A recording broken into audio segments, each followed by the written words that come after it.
하나님께서 교회를 세워가시는 그 스토리에는 아주 놀라운 하나님의 일하심이 숨겨져 있는 것을 보게 됩니다. 지난주 금요기도의 설교 제목을 하나님의 준비하심이라고 말씀을 나눴습니다. 선교 역사를 자세히 들여다보면 볼수록 하나님의 놀랍고 세밀한 준비하심을 깨닫게 됩니다. 한국경제신문에 고두현의 문화살롱이라는 그런 칼럼이 있거든요. 그 내용에 한국교회의 초대교회 이야기가 실려 있는데요. 1866년 9월 4일 제너럴 셔머너가 대동강 진흙 바닥에 좌초된다.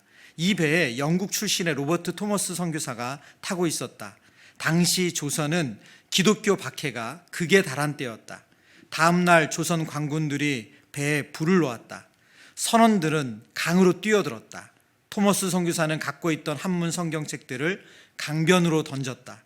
배에서 뛰어내릴 때도 몇 권을 챙겼다. 그리고 그는 광군의 칼을 받기 직전 품고 있던 성경을 내밀었다. 광군은 주춤하다가 칼을 휘둘렀고 그는 대동강 쑥섬 모래밭에서 생을 마감했다. 27살이었다. 그가 뿌린 성경을 주운 사람 중에 최치량이라는 소년이 있었다. 소년은 이웃 사람 박영식에게 성경을 줬다. 박영식은 질 좋은 종이를 한 장씩 뜯어 벽지로 도배했다. 소년은 자라서 박영식의 집을 사 여관으로 바꿨다. 그때 복음을 전하러 평양에 온 세무얼 오스틴 모페 선교사와 한석진 조사가 이 여관에 머물다 성경으로 도배된 벽지를 보고 깜짝 놀랐다. 이를 계기로 복음을 들은 최치량은 예수를 받아들였다. 이웃들도 합류했다. 박영식도 그랬다. 널다리골에 있는 이 여관은 곧 예배 장소로 변했고 평양 최초의 개신교 교회인 널다리골 교회가 됐다. 이후에 장대현 교회가 돼 1907년 평양 대부흥운동의 중심이 됐다. 우리에게는 장대현 교회는 길선주 목사님, 평양 대부흥운동으로 잘 알려진 교회입니다. 그 널다리골 교회가 어떻게 출발했는지 선교 역사를 자세히 기록한 칼럼이죠. 제너럴 셔머너에 탔던 토마스 선교사, 조선 땅에서 복음을 전하기를 간절히 원했습니다. 그래서 미국 상선에 통역사를 자청하고 상선에 승선합니다. 그러나 이 상선은 바로 대동강변 모래턱에 걸려서 좌초되죠. 그리고 광군에 의해서 불이 질려지고 모든 상선에 탔던 사람들은 죽임을 당합니다. 그 중에 한 사람이 토마스 선교사였죠.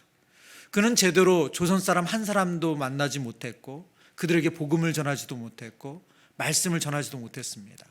그런데 그가 가져왔던 그 성경책, 그가 대동강변에 던졌던 그 성경책을 주워든 최치량, 그리고 최치량이 박영식은 그 좋은 질의 종이를 가지고 집을 성경으로 도배하고 그것이 계기가 돼서 그들은 예수님을 만나고 또 그 곳이 바로 장대현 교회가 되는 놀라운 선교의 역사를 우리가 보게 됩니다.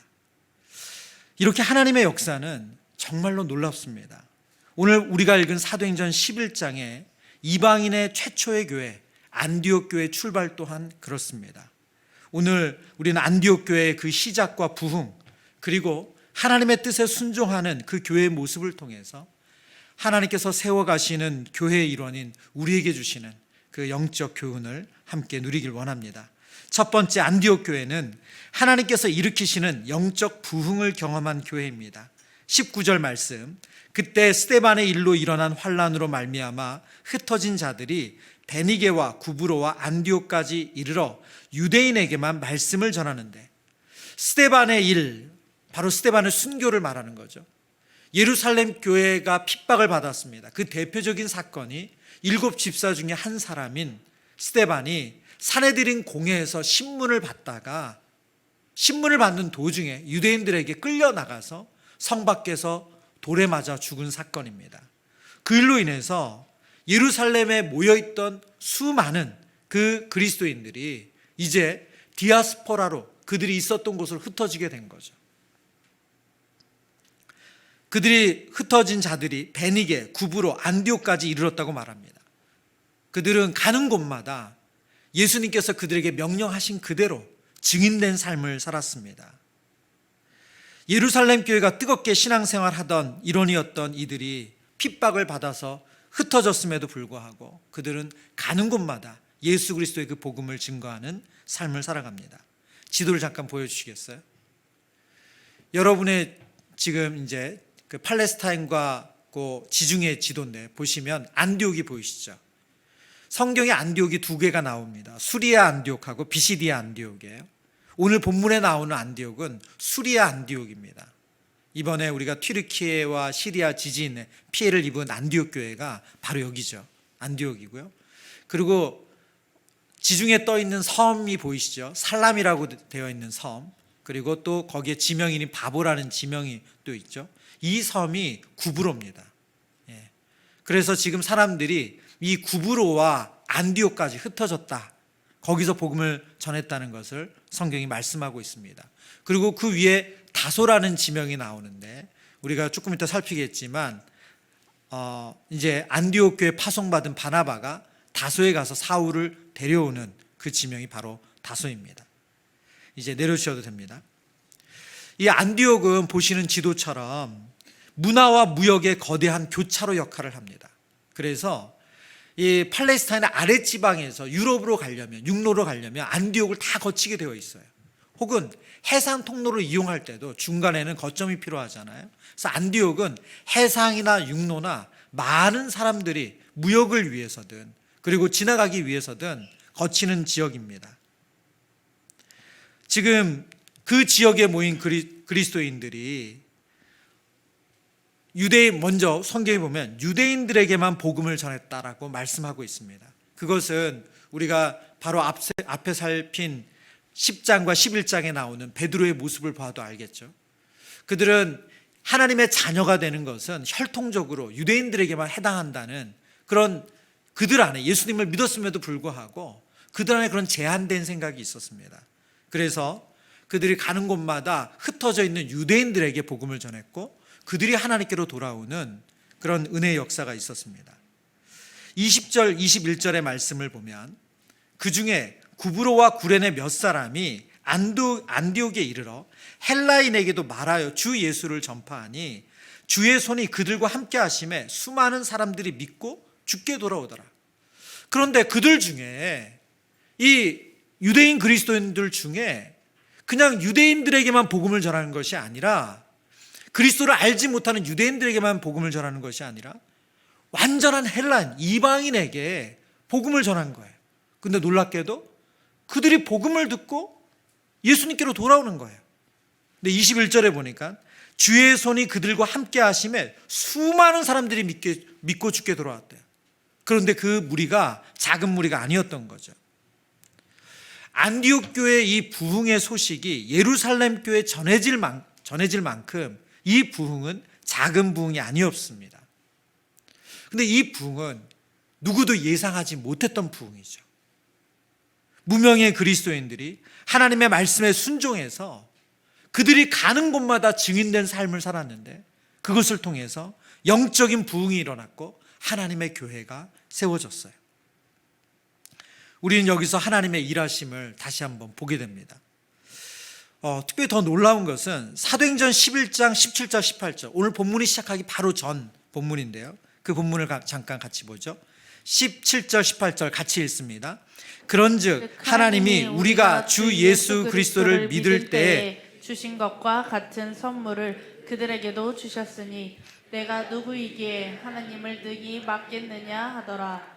그들이 이 말을 듣고 잠잠하여 하나님께 영광을 돌려 이르되 그러면 하나님께서 이방인에게도 생명 얻는 회개를 주셨도다 하니라. 아멘.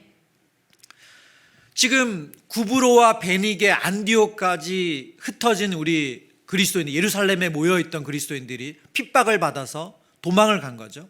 그리고 그곳에서 증인된 삶을 살았어요. 그리고 이제 안디옥 교회가 세워지기 시작했죠. 그리고 그 안디옥 교회는 놀랍게도 구약의 혈통적으로 보면 전혀 하나님의 자녀가 될 수 없다고 생각했던 이방인들이 그 복음을 듣고 교회 안에 몰려드는 놀라운 역사가 일어났습니다. 그런데 이것이 앞으로 가능하려면 예루살렘 교회가 이것을 받아들여줘야 되잖아요. 이방인들이 복음을 듣고 하나님께 돌아온다는 그들 안에 이 제한된 생각에서 벗어나야 돼요. 근데 놀랍게 하나님께서 이 일을 지금 구브로와 안디옥과 베니게에 있는 성도들은 예루살렘 교회 안에 베드로를 통해서 어떤 일이 있는지 알지 못하는 상황이에요. 근데 하나님께서 지금 동시에 그 일을 행하고 계셨다는 거예요. 그래서 예루살렘 교회에 있는 성도들과 지도자들이 하나님은 이방인에게도 생명을 얻는 회개를 주시는 분이시구나. 그들의 생각의 변화를 일으켜 놓으신 때에 안디옥 교회에 이방인들이 모여서 교회가 크게 부흥하고 있다. 그 소식을 그들이 듣게 됐어요. 그리고 나서 바나바를 안디옥 교회에 파송합니다. 바나바가 안디옥 교회에 파송받은 이유는 성경을 보면 바나바는 우리가 아까 지도에서 보셨죠? 구브로, 그 섬 출신이에요. 그러니까 안디옥과 그 구브로를 잘 아는 사람입니다. 바나바를 파송하는데요. 23절, 24절 말씀입니다. 그가 이르러 하나님의 은혜를 보고 기뻐하여 모든 사람에게 굳건한 마음으로 주와 함께 머물러 있으라 권하니 24절 같이 읽습니다. 바나바는 착한 사람이요 성령과 믿음이 충만한 사람이라 이에 큰 무리가 주께 더하여지더라. 아멘. 여러분, 안디옥 교회 두 번째 영적 부흥이 일어났습니다. 첫 번째는 이름도 알 수 없는 무명의 수많은 그리스도인들이 안디옥에 모여서 유대인들에게 그리고 이방인들에게 복음을 증거해서 교회가 부흥하고 흥왕하는 그런 놀라운 역사를 경험했어요. 그 소식을 들은 예루살렘 교회가 바나바를 지도자로 파송합니다. 바나바는 착한 사람이고 성령과 믿음이 충만한 사람이래요. 그리고 성경 뭐라고 말합니까? 이에 큰 무리가 주께 더하여지더라. 잘 준비된 지도자가 그곳에 와서 말씀을 전하고 그들을 목양하고 나서 어떤 일이 벌어졌냐? 더 교회에 영적인 부흥이 일어났다고, 큰 부흥이 일어났다고 성경 말씀하고 있습니다. 첫 번째 부흥은 누구도 예상하지 못했다면 두 번째 부흥은 준비된 지도자를 통해서 하나님께서 일으키신 부흥입니다. 물론 이 영적 부흥 모두 하나님께서 주도하신 것입니다. 오늘 성경이 쓰여진 이 표현, 큰 무리가 주께 더하여지더라 라는 이 표현을 만약 숫자적인 증가, 사람의 수만 늘어났다라고 본다면 우리는 성경을 아주 표면적으로 보는 것입니다. 고린도전서 1장 22절 23절의 말씀을 봅니다. 유대인은 표적을 구하고 헬라인은 지혜를 찾으나 우리는 십자가에 못 박힌 그리스도를 전하니 유대인에게는 거리끼는 것이요 이방인에게는 미련한 것이로되. 여러분, 십자가의 복음, 예수 그리스도의 복음은 유대인들에게는 거리끼는 거래요. 메시아가 나무에 달려 죽어 말도 안 돼. 그것은 거리끼는 거예요. 이방인에게는 미련한 거래요. 어리석은 거래요. 구원자가 십자가에 달려 죽는다고? 그건 어리석은 거예요. 여러분, 유대인들에게도 그 복음이 전해져서 하나님께로 돌아오고, 그리고 미련하고 어리석다고 생각하는 그 복음을 듣고 그들이 하나님께로 돌아오는 이 역사는 그냥 숫자가 늘어난 사람의 수가 증가한 그런 부흥이 아니에요. 너무나도 놀라운 하나님께서 일으키신 영적인 부흥이에요. 오늘 이 밤에 우리가 기도할 때 이 영적인 부흥을 놓고 기도하는 밤이 되길 원합니다.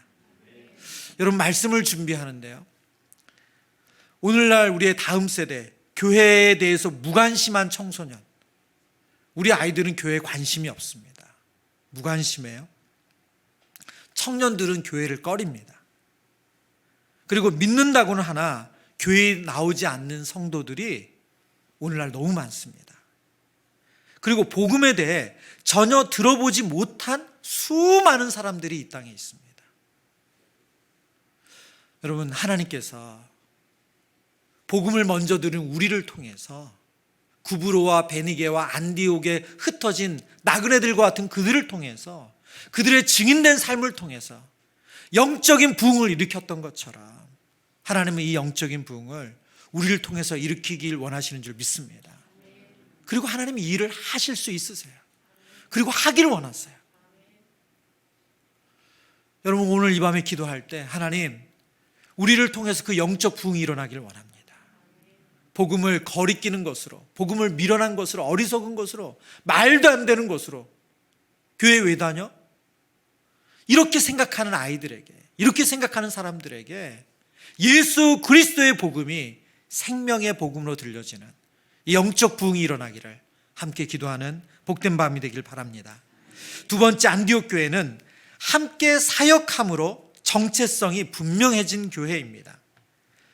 오늘 성경에 등장하는 주요 인물은 바나바인데요, 바나바는 사도행전 4장과 9장에 등장해서 우리에게 이름은 익숙합니다. 그는 레위 지파 사람으로 이름은 원래 요셉이에요. 요셉. 그런데 사도들이 그를 바나바라고 불렀습니다. 바나바라고 부른 이유는 그가 하는 모습, 그의 성품과 그 사역의 모습이 그 바나바라는 이름에 너무 어울리기 때문이에요. 바나바라는 이름은 위로의 아들, 격려의 아들, 그런 뜻입니다. 사도행전 4장에 그가 예루살렘 교회 성도들을 어떻게 위로하고 격려했는가? 그가 한 일은 자신이 가지고 있는 큰 재산, 그 땅을 팔아서 사도들의 발 앞에 가만히 두는 것이었어요. 여러분, 예루살렘 교회의 아름다운 모습 중에 하나는 뭡니까? 예루살렘에 모여있는 많은, 갑자기 늘어났잖아요, 성도 숫자가. 베드로의 설교를 듣고 5,000명, 3,000명씩 회개하고 사람들이 돌아오잖아요. 근데 그들이 다 예루살렘의 기반으로 살았던 사람들이 아니에요. 그렇기 때문에 그들이 가지고 있는 돈이 다 떨어지고 나면 생활이 막막한 거죠. 그런 그들을 위해서 예루살렘 교회 안에 자신의 재산이 있던 성도들이 그것을 팔아서 자기 것이라고 누구도 여기지 않고 나눠주는 놀라운 역사가 있었습니다.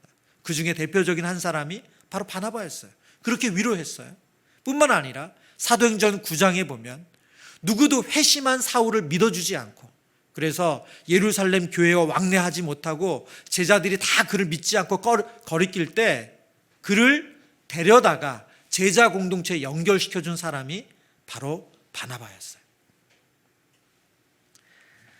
오늘 본문 25절 26절을 볼까요? 25절 26절. 바나바가 사울을 찾으러 다소에 가서 만남에 안디옥에 데리고 와서 둘이 교회 1년간 모여 있어 큰 무리를 가르쳤고, 제자들이 안디옥에서 비로소 그리스도인이라 일컬음을 받게 되었더라. 아멘. 오늘 본문에 보니까 바나바가 다시 사울을 찾으러 갑니다. 사울의 고향이기도 하고 지금 사울이 머물러 있는 다소를 찾으러 가요. 근데 이때 왜 찾으러 가냐? 안디옥 교회 성도들이 점점 많아졌어요. 첫 번째 큰 부흥을 맞이했잖아요. 그리고 바나바가 와서 목회를 하고 났는데 더 성도들이 많아졌어요. 그리고 나서 바나바가 그것을 다 자기의 영광으로 취하려는 것이 아니라 이 성도들을 잘 목양하려면, 잘 섬기려면 잘 준비된 지도자가 필요하다. 그래서 다소에 있는 사울을 찾아서 데리고 와서 공동 목회를 합니다. 여러분, 26절 말씀을 다시 한번 보죠. 26절. 만남에 안디옥에 데리고 와서 둘이 교회에 1년간 모여 있어 큰 무리를 가르쳤고, 지금 바나바와 사울이, 바나바와 나중에 바울이라고 이름이 바뀌죠. 이 바울이 1년간 안디옥 교회 성도들을 열심히 가르쳤대요. 큰 무리를 가르쳤대요. 그런데 그 다음에 어떤 일이 벌어지냐면 제자들이 안디옥에서 비로소 그리스도인이라 일컬음을 받게 되었다고 말합니다. 그리스도인, 우리에겐 너무나도 익숙한 이름이지만 당시에는 한 번도 불려진 적이 없었던 이름이에요. 이 그리스도인이라는 이름은 크리스티아노스, 그 원어대로 하면 크리스티아노스라는 단어거든요. 사도행전에 2번, 베드로전서에 1번 이 단어가 사용되는데요. 이 그리스도라는 단어에 소속 그리고 추종을 의미하는 이아노스라는 전미어를 붙인 거예요. 그래서 그리스도께 속한 사람들, 그리스도를 따르는 사람들, 그 추종자들, 우리로 말하면 좀 이게 안 속된 표현이지만 우리가 무슨 빠 그러잖아요. 그렇죠? 뭘 좋아하면 무슨 빠 이런 표현 쓰잖아요. 그러니까 그렇게 부른 거예요. 그리스도를 추종하고 그리스도를 따르는 사람들이라고 부른 거예요. 누군가는 경멸하는 의미로 불렀다고 학자들이 해석하고요. 누군가는 그 사람들을 인정하는 의미로 불렀다고 말합니다. 그러나 분명한 것은 바나바와 사울이 안디옥에서 1년간 하나님의 말씀으로 그들을 세우고 양육할 때 그들이 이 안디옥이라는 지역 안에서 아주 독특한 정체성을 가진 그런 사람들이 되었다는 거예요. 누가 봐도 저 사람들은 그리스도인이야 라고 불려지는 그런 구별된 사람으로 세워졌다는 거예요. 이 일이 어떻게 가능했습니까?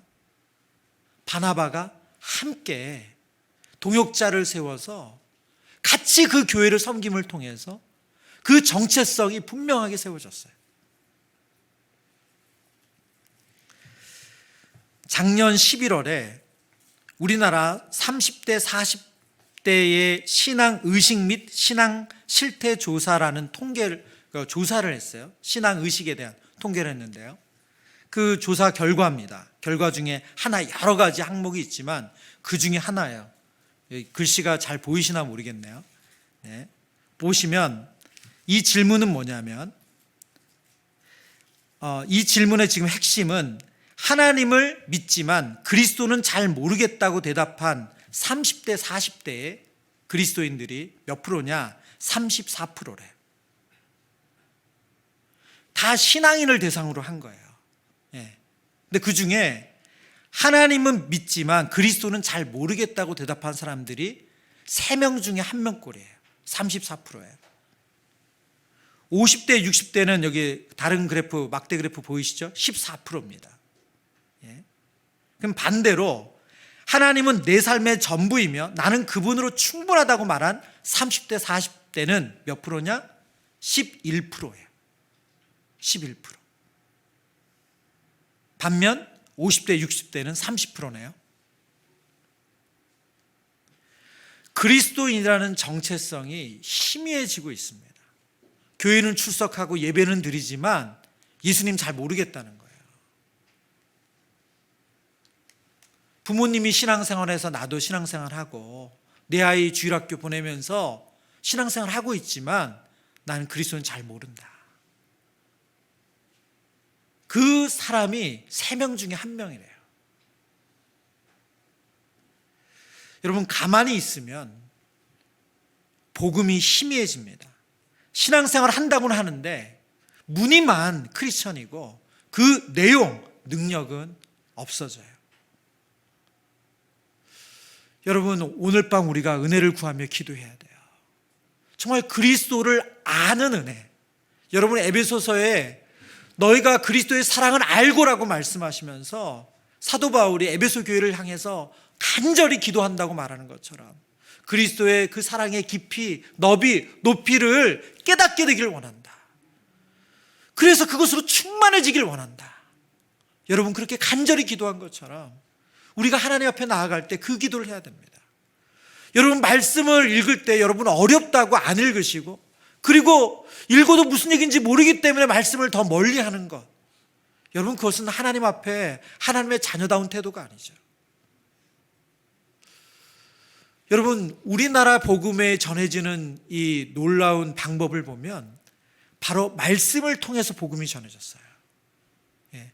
선교사들이 그 지역에 간 적도 없는데 권서인, 매서인이라는 사람들, 권서인은 성경을 권하는 사람들이고요, 매서인은 성경을 파는 사람들이에요. 그 사람들이 우리나라 방방곡곡을 돌아다니면서 성경을 보찜처럼 등에 메고 다니면서 성경을 전했어요. 성경을 팔았어요. 그리고 성경의 내용을 읽을 수 있도록 도와줬어요. 근데 놀랍게 그 성경을 읽고 회심하고 목사가, 선교사가 그 지역에 아무도 없음에도 불구하고 근데 성도들이 모여서 예배를 드리고 교회가 세워졌어요. 여러분, 이게 한국 교회의 놀라운 하나님께서 일으키시는 부흥의 방법이에요. 그런데 오늘날 우리는 성경을 통해서 그리스도를 아는 일에 정말 게으릅니다.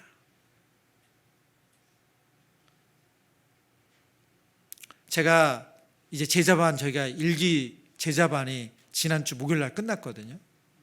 끝나면서 제가 일기 제자반들이 끝나고 또 2기 제자반들은 요즘 이렇게 훈련하는 거에 이제 이제 애쓰고 계세요. 그래서 정말 애쓰고 계세요. 그래서 목사님 피곤해요. 계속 그러고 계세요. 네. 제가 지난주에는 뭐 푸념 아닌 푸념을 했어요. 어떤 푸념을 했냐. 집사님, 저는 고등학교 1학년 때 제자훈련 했어요. 근데 그때 제자훈련할 때 내비교회 성경 구절이 있거든요. 64구절. 그거를 매주 그 64구절 중에 3개에서 뭐 2개 정도를 암송해서 테스트를 해요. 그리고 큐티 가져가 큐티를 5장을 내는 거예요. 일주일에 5번 한 거를 노트 써가지고 제출하는 거예요. 근데 우리 훈련생 때 그만큼 제가 안 시키거든요.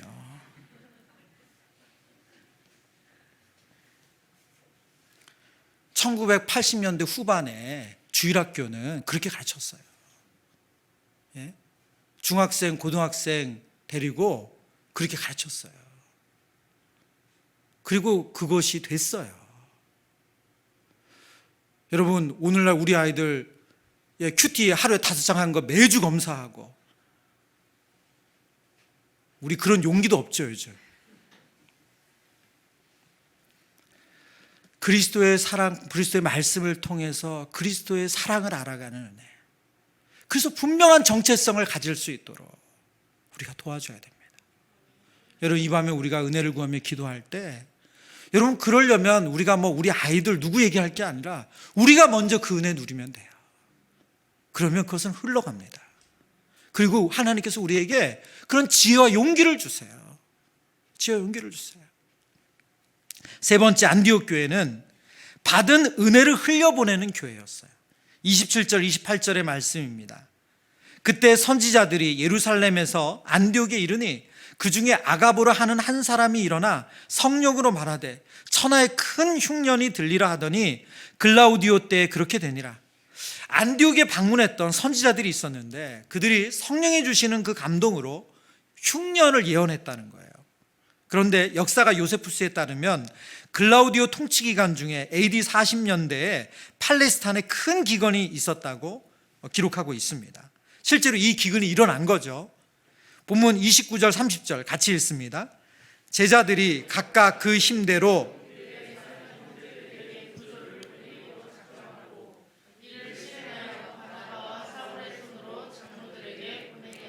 아멘. 지금 그 예언대로, 그 선지자들의 예언대로 실제로 큰 흉년이 일어났어요. 그래서 예루살렘 교회가 너무 어렵다, 그 성도들이 정말 힘들게 산다라는 소식이 안디옥에 전해진 거죠. 그러니 그들이 어떻게 합니까?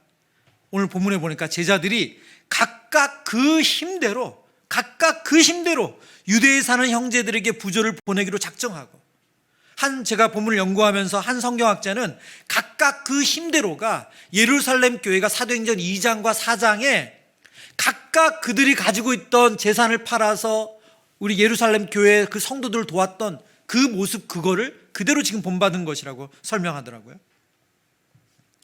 지금 안디옥 교회 성도들은 유대에 있는 성도들을 돕기 위해서 구제헌금을 했습니다. 그리고 그것을 바나바와 사울, 그 두 사람의 지도자의 손에 맡겨서 예루살렘 교회 장로들에게 전달한 거예요. 이 모습은 사도행전 2장 44절 45절 믿는 사람들이 다 함께 있어 모든 물건을 서로 통용하고 또 재산과 소유를 팔아 각 사람의 필요를 따라 나눠주며, 이 예루살렘 교회가 보여줬던 그 성령 충만했던 그 모습을 안디옥 교회도 똑같이 지금 하고 있음을 보여주는 거죠. 하나님께서 주신 은혜, 그 받은 은혜를 그들 안에만 모아두는 교회가 아니라 그것을 흘려보내는 교회로 안디옥 교회가 사용되어지고 있습니다. 야고보서 2장 14절 말씀 우리 함께 읽겠습니다. 야고보서 2장 14절 말씀입니다. 내 형제들아, 만일 사람이 믿음이 있노라 하고 행함이 없으면 무슨 유익이 있으리요? 그 믿음이 능히 자기를 구원하겠느냐. 아멘. 여러분, 안디옥 교회는 어떤 교회입니까? 안디옥 교회는 이론만 떠드는 교회가 아니었어요. 안디옥 교회는 숫자만 많은 것 가지고 자랑하는 교회가 아니었어요. 안디옥 교회는 그 영적인 부흥이 실제적인 믿음의 순종, 행함으로 드러나는 교회였습니다. 은혜 받으면 그것을 흘려보내는 것, 그것이 하나님이 기뻐하시는 교회의 모습인 줄 믿습니다. 여러분, 이건 너무나도 자연스럽잖아요. 우리도 은혜 받으면 그것을 내 옆에 연약한 지체를 위해서, 또 연약한 누군가를 위해서 기도하게 되고, 내 물질을 나누게 되고, 내 시간을 나누게 되고, 나의 마음을 나누게 되는 것. 이것이 은혜 받은 성도의 모습 아닙니까? 말씀을 정리합니다. 안디옥 교회가 세워지는 그 모습을 보면 예상할 수 없었던 일이에요. 핍박을 받아서 흩어졌어요. 어떻게 보면 패배하고 낙심한 마음으로 지낼 것 같은데 아니요, 전혀 그렇지 않았어요. 그들은 흩어진 그곳에서 증인된 삶을 살았습니다. 그런데 놀랍게 누구도 예상할 수 없게 그 복음을 듣고 유대인들, 그 십자가의 도를 거리끼는 사람들이 하나님께로 돌아오고, 이방인들, 어리석다고 말하는 사람들이 주님께로 돌아와서 안디옥 교회가 세워집니다. 그 다음 하나님께서 준비된 지도자 바나바를 보내시자 두 번째 영적 부흥을 경험하죠. 그런데 그는 그 영적 부흥으로 자신이 그 모든 영광을 차지하려고 하지 않고 함께 동역할 사울을 찾아가서 그와 함께 공동으로 목회를 합니다. 1년간 열심히 복음으로, 말씀으로 성도들을 양육하면서 비로소 그리스도인이라 불려지는 분명한 영적인 정체성을 갖게 되는 놀라운 은혜를 누립니다. 그리고 그 받은 은혜는 자신들의 것으로만 가지고 있는 것이 아니라 예루살렘 교회에 어렵고 힘들다는 그 소식을 듣자마자 그 힘 받는 데까지 그들이 작정을 해서 그들을 물질로 섬기는 아름다운 교회의 모습을 보여줍니다. 여러분, 이 말씀을 들으면서 어떤 생각이 드세요? 여러분, 가슴이 뛰지 않으세요? 저와 여러분을 하나님께서 그런 교회로 불러주신 줄 믿습니다. 여러분, 수원 꿈꾸는 교회를 하나님 그렇게 쓰시려고 세워주신 줄 믿습니다. 수원 꿈꾸는 교회를 통해서 오늘 안디옥 교회 같은 또 다른 교회가 태어나는 그런 은혜의 역사가 있기를 축원합니다. 오늘 우리가 함께 기도할 때 하나님께서 일으키시는 부흥, 여러분, 우리가 만들어가는 부흥도 분명히 있습니다. 우리가 순종해서 일어나는 부흥도 있습니다. 그러나 놀랍게 안디옥 교회는 예상할 수가 없었어요. 누구도 예상하지 못했어요. 근데 하나님이 그 부흥을 허락해 주셨어요. 여러분, 하나님께서 일으키실 그 부흥을 꿈꾸며 우리 함께 찬양하고 기도하겠습니다.